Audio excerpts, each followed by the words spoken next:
الشيطان الرجيم بسم الله الرحمن الرحيم والفجر وليال عشر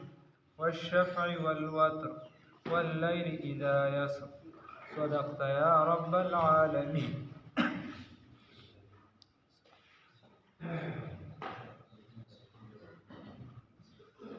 دې ځاینا سورة الفجر دا شروع شو او تقریبا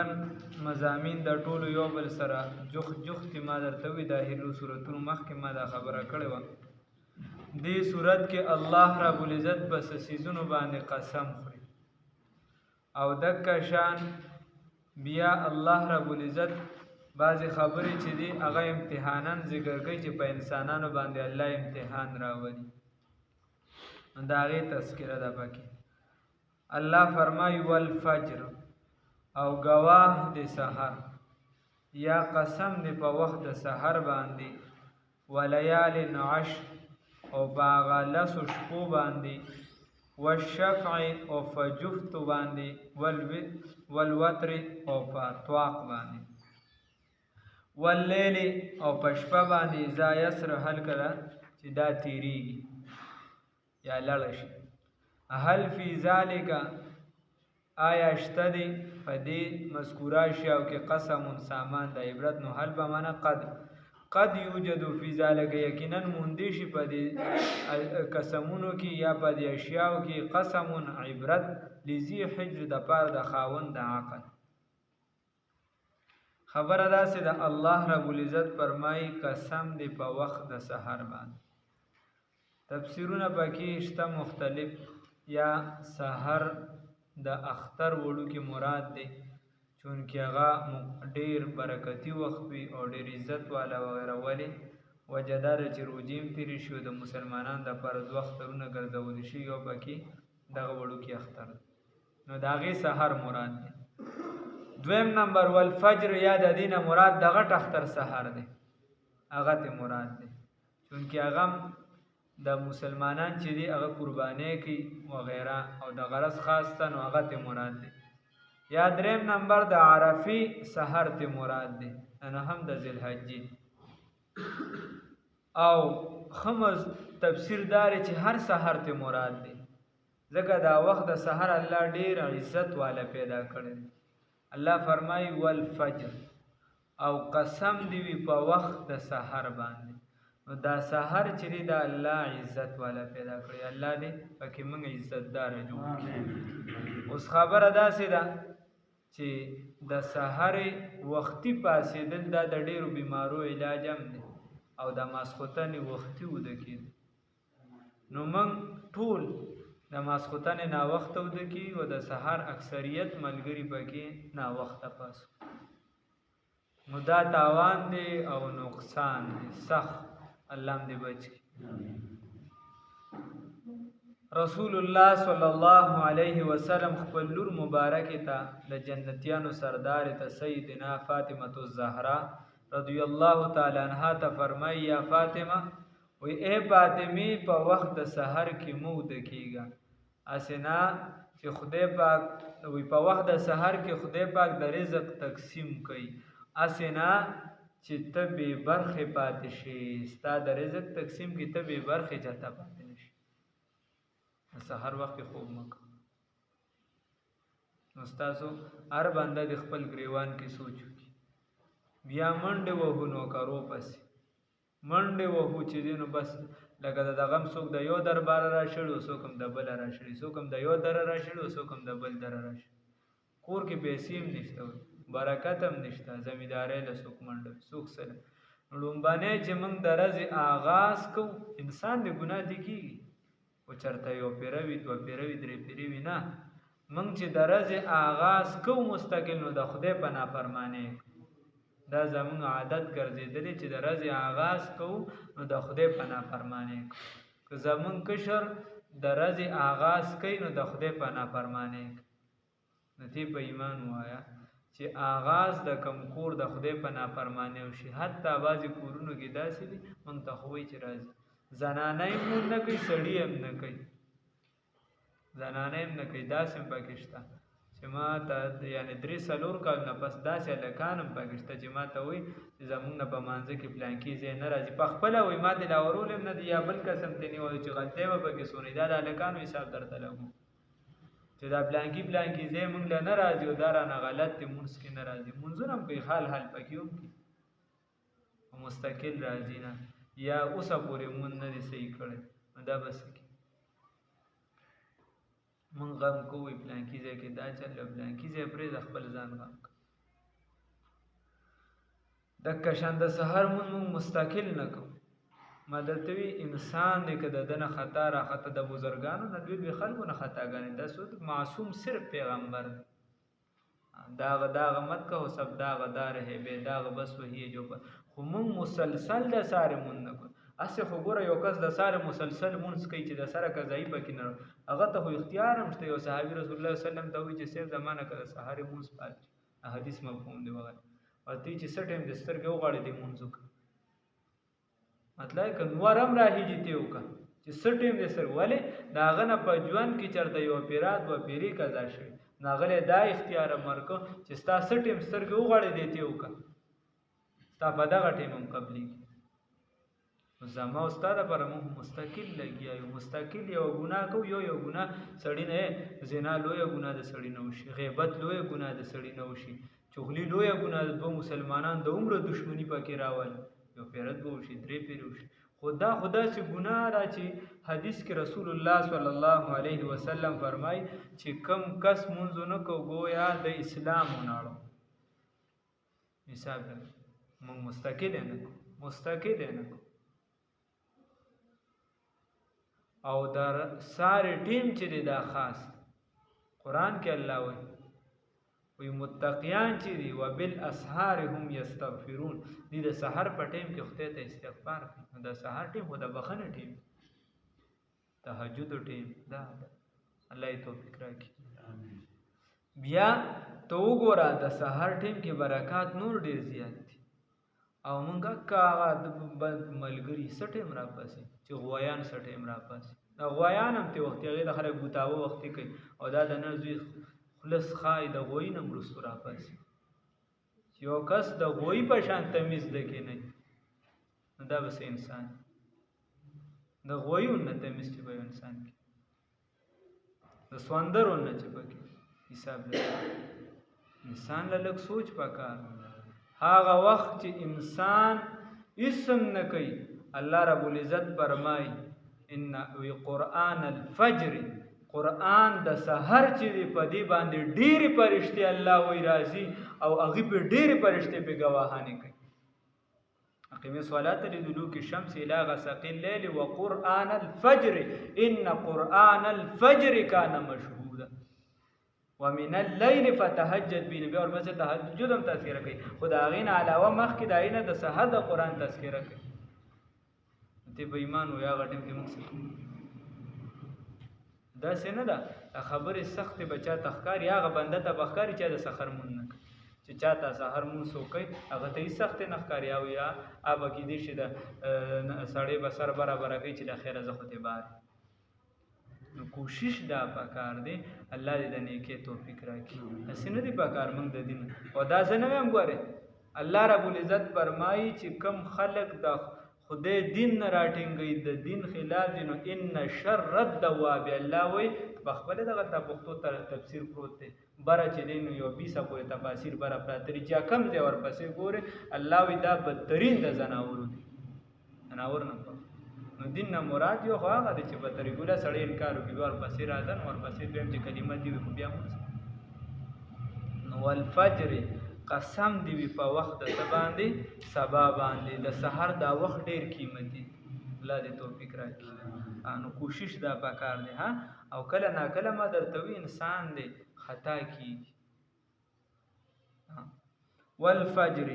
او کله داسې موشي چې الله رب العزت ګوره پیغمبر د ګناه نه معصوم وي سویه د ګناه نه معصوم وي خو الله دې امت ته د ښودلو دپاره بعضې کارونه د پیغمبر نه وکړي چې دا امت دا تعلیم زده کی چې ګورې د دې مونځ پرې ښودل ګورې نشته، د دې عبادت پرې ښودل نشته الا که پتا داسې حالت رایي لکه رسول الله صلی الله علیه وسلم د جنگ حالاتو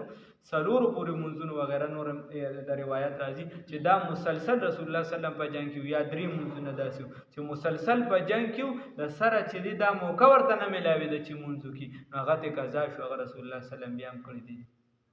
دا امت ګوره د جنگ حالت دی مسلسل د سره مهلت دا نه ملاویږي چې ته مونځ وکړي.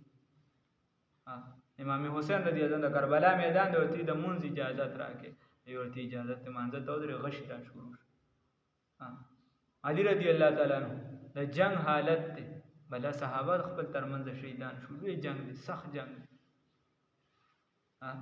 او علي صاحب د مانځه په دوران کې د ودانګل د اسنه یا د اوخنو په مانځه باندې ودرېده. غالبا حسن صاحب یا حسین صاحب ورته وایي چې دې ټیم کې خو اجازت شته دغه ورته ته د علي نه وایي ته د خپل پلار نه په دین ښه نه پوهې او هېڅ حالت کې زمونږ نه پرې مونږ باندې مونږ د خپل هم سوچ وکړو کشران دې هم سوچ وکړي نورو ته دې هم پیغام ورسي. الله یې توفیق راکړي. نو والفجر قسم دی په وخت د څه باندې د سحر باندې. نو د سحر دا وخت چې دی دا قیمتي وخت دی. بلکې ته وایې چې زه هر څیز ده بعضې ملګري ټوله شپه نښتي چې کله پرچي د پرچو دپاره کار کوي نو ښه خبره کار وکړه خو ټول کال دی څه کوي ټول کال ولې کتاب له خواله نه او بیا که نو خوب وکړه لږ د سحر د وخت دا د حکماو اقوالم دی او د تجربې نه هم ثابته ده چې د سحر ټیم کې چې ستا دماغ لږ دموي او بیا راپاسي تهجدو ټیم کې بیا سحر ټیم دې کې چې ته کم یاد وکړي هغه بیا نه هېرېږي پوخ یادول وي. نو سحر وخت بل فیضا تا دفاع که د بلا نورې کیسې دي. نو والفجر قسم دی په وخت د سبا باندې ولیال عشر او په څه باندې او په دې شپو لسو باندې نو دا د رمضان اخیرې لشپې یا د ذوالحجې لومبنې لشپې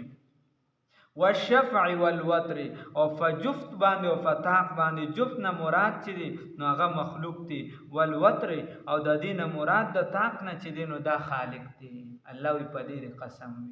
او یا د جفت نه مراد چې دی والشفع نه مراد چې دی نو هغه جفت منځونه دي څلور رکعاتي او د طاق نه مراد چې دی نو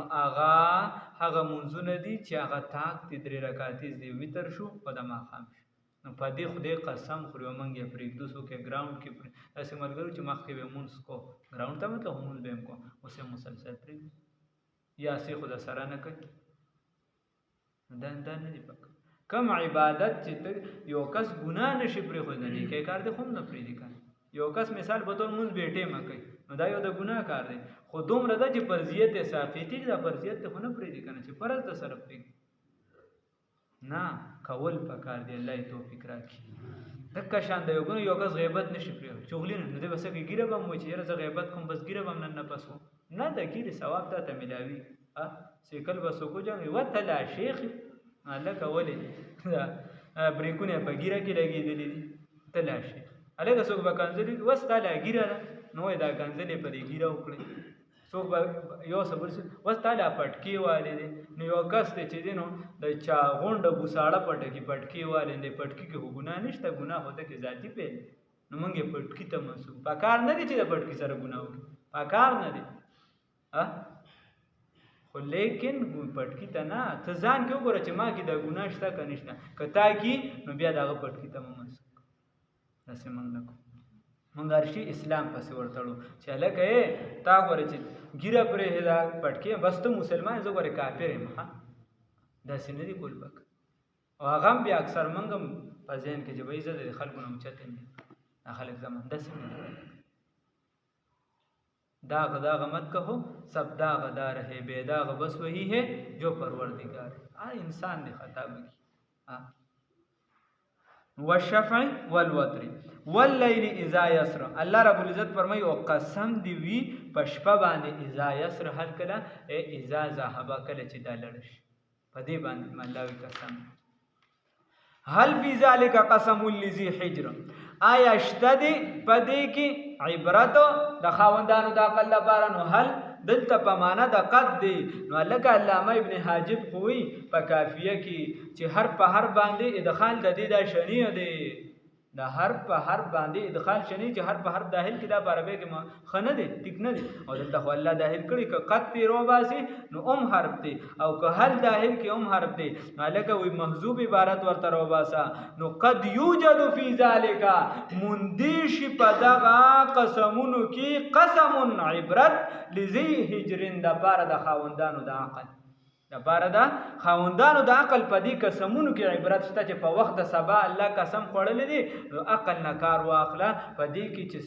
عقل خاوند دی نو الله په دې کې ستاسو لپاره عبرت شته چې دا په وخت د سبا ته قسم خوړل دي کې څه چل شته. د کشن په لاسو شپو باندې د کشن چې په جوخت او په تاق باندې د کشن په شپه نو په دې کې څه چل شته. الله دې نیکه توفیق راکړي. نو د عقل لپاره درې الفاظ الله قرآن کې استعمالي. یو لب نو هغه ته مغز د عقل ویل شي لب، او دک شان چې دی نوحا ان فی ذلک لآیات نوحا نو دا دم قرآن کې الله او دک شان دلته الله رب العزت لذی حجر فرمایل. نو علم تر کیفا بیا پکې علمي دغه زکه نو الکه دا دو الفاظ چې کوم دي نوحا والا او بل چې دی نو دا حجر واهله د دې معنی منی راځي. او عقلاوی لان العقل يمنع الانسان عن القبائح زکه دا عقل تا دا دلته معنی د دې من رااله نو دا عقل ته عقل زکه ویل شي لان العقل وی دا عقل چې دی دا تا منکی د قبیح کارونه. نو عقلم شریعت خو لابره چې عقلم تا ته وی چې دا کار ټیک نه دی. ته وګوره کم کسان چې په تحقیقات کې هغه چې ورزش کې نو د سحر ټیم کې را پاسه دا کوا دا کوا دا کوا نو عقلم دا شی بدګنی چې کوم اسلام چې دی بدګنی. نو الله فرمای الم تر کیف آیات نګوري آیات او نلیدل فعل ربک آیاتانه دي کتل چې څوک رب صاحب عادیانو سره څوک ارما چې ارم والدی کوم عادیان چې ارم نیکو ارم طرف ته منسوب دي لکه ته خپل لیک باندې په هر کې کنه نو دام ذات ارم والا عادیان ذات العماد چې القامت الطويله چې اوګدو بدنونو والو اوګدو جسمونو والو نو په تاریخي کتابونو کې 30 40 50 غزه پورې دغه راغلي ها چې دومره وګدو د نرزامن وای چې بیا د یو پلاک درکو چې کم دی ته رسول نو د دې وجه علم تر کیفا الله والله په خپل وای چې ما د دین اوسته به چې دا چې الله په خپل وای چې د دې په شان بخاریو کې نو پیدا کړی علاقو کې مې نو پیدا کړی دومره د ظالم ځامن. الله وی علم تر کیفا آیات نګوري نو دلته نګوري نو اثر د فعل یعنی د فعل اثر داري چې تم ننم ورشه د اغي په کوم ځای چې عذاب راغلي هغه اثر د فعل په پروت دی هغه عذاب اثرات په پراته دي هغه ته وګوره دا غنه یا رؤیت قلبی چې ته پزړه کې نه مخصوصه ده ته پته نه لګي یا په دې قران کې درته بار ما وی نو علم تر کیف آیاتان دي کتلی فعل ربک چې څوک رب صاحب عادیانو سره ارم ذات العماد چې ارم ولادي ذات العماد چې خاوندان د اوګدو جسمونو التي هغه لم يخلق مثلها چې نو پیدا شوی په مثل د هغه فل بلاد بخاریو کې په مثل د هغه چې الله نو پیدا کړی بس کې بخاریو کې وسمود الذين وسموديان جابوا الصخره چې کنستل به الصحرا غټانو لرا بلوادي پوادیانو کی پواده کی یا په غرونو کې دنه پدې کې به چې دي ځان لا د ګرمه د بارا تاخانی کولې او سمغه موجودی وفرعون او فرعونیان ذل اوتاد او فرعون ذل اوتاد فرعون الله هلاک او تبا کړی هغه ته نه ګوري چې خاوند میخونو خاوند ته ډیر یا ذات العماد د سندي د ډیر وزیرانو نه دي چې خاوند د ډیر عملی ډیر مضبوطه او مضبوط حکومت یا ذات العماد چې دي دا ذل اوتاد د دینه مراد د میخونو ول عذاب به ورکو لکه خپل بیبي اصیلم چې په ګوتو باندې د میخونه والی په ژوند باندې دا به ورکو یا ذل اوتاد نه مراد دا میخونه د خیمو دي چې تامبوان چې چرته و ټول علاقه به بند کړ او یا د دینه مراد چې دی په امارتونو کې او خاص ځایونو کې د سرو زرو میخونه و دومره مالدار بلا نور خبرې دي خو ډېر ته دغه دی چې د هیمو یا وغیره یا د عذاب دای ته اشاره ده. وفرعون او فرعونیان فرعون ذل اوتاد چې خاوند د میخونو دي الذین هغه دا هغه کسانو دا ټول ډلې طغوا فی البلاد چې دي سرکشي کړي او پس کې په ښاریو کې په ملکونو کې ډېره سرکشي وکړه نو یو ته ګناه کې ذاتی هغه باندې الله ډایرکټ پکړ نه کوي. خدا یاد وساته یو کس کافر دی په سلور قسمه کفر دی نقطه پاک ډایرکټ پکړ نه کوي. و چې کم کفر د پیغمبر خلاف ودرېږي کفر جهود ته وړي دی راولګي او په انکار کفر انکار باندې سوخته نه رانیسي چې وکاس انکار کوي بلا دا